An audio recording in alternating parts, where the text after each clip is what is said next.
നമസ്കാരം. ഞാൻ ആറ്റൽ മുത്തുകുമാർ.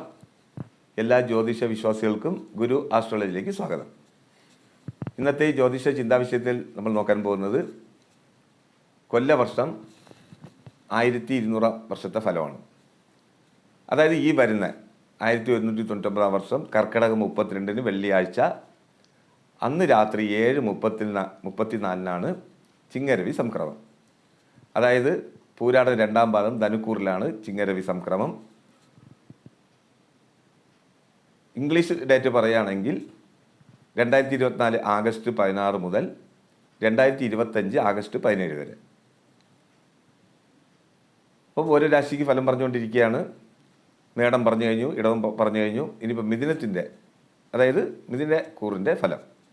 മകേരാര, തിരുവാതിര, പുണർന്ന മുക്കാൽ അടങ്ങുന്നതാണ് മിഥുനക്കൂറ്. ഇവർക്ക് നിലവിൽ 12ലാണ് വ്യാഴൻ്റെ സ്ഥിതി. ശനി ഭാഗ്യസ്ഥാനത്താണ്. അപ്പോൾ ഇതിലൊരു പ്രത്യേകത,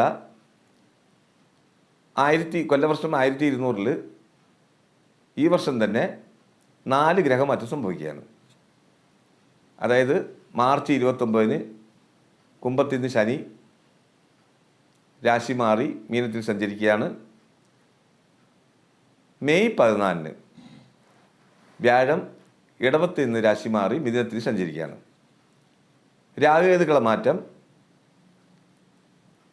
മെയ് 18 രാഹു കുംഭത്തിലും കേതു ചിങ്ങത്തിലും സഞ്ചരിക്കുകയാണ്.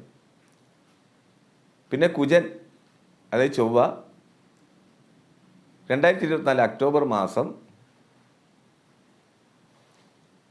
20 മുതൽ 2020 ജാനുവരി 21 വരെ 90 ദിവസ കാലയളവിൽ കർക്കിടകത്തിൽ സഞ്ചരിക്കുകയാണ്.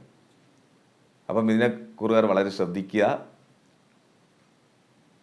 വർഷപകുതിക്ക് ശേഷം നമുക്ക് ചില അരിഷ്ടതകൾ വരും.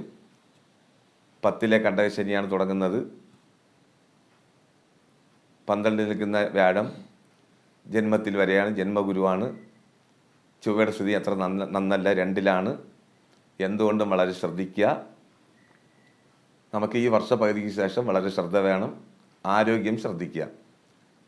ജന്മരാമർ വനത്തിൽ എന്നാണ് പറയുന്നത് ജന്മഗുരു. അപ്പം മിഥുനത്തിന് ശത്രുവാണ്. 7ാം ഭാവാധിപനായ പാതകാധിപതി എന്ന് പറയും. പിന്നെ 10ൽ ശനിയുടെ സഞ്ചാരം കണ്ടകശനിയാണ്. പിന്നെ 14 വ്യാഴമറ്റത്തിന് ശേഷം 18 രാഹു ഭാഗ്യസ്ഥാനത്ത് വരുന്നത് അത്ര നന്നല്ല.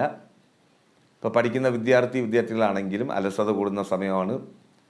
ബിസിനസ്സിൽ പ്രവർത്തിക്കുന്നവർ, അതായത് ബിസിനസ് മേഖലയിലൊക്കെ പ്രവർത്തിക്കുന്നവർക്ക് മന്ദഗതിയിലാവും ബിസിനസ്. പൊതുപ്രവർത്തനത്തിൽ നിൽക്കുന്നവരാണെങ്കിലും അപവാദം വരാതെ ശ്രദ്ധിക്കുക. എന്തുകൊണ്ടും ഈ കാലയളവ് അത്ര നന്നല്ല. ഈ ഒരു വർഷ കാലയളവ് വളരെ ശ്രദ്ധിക്കുക.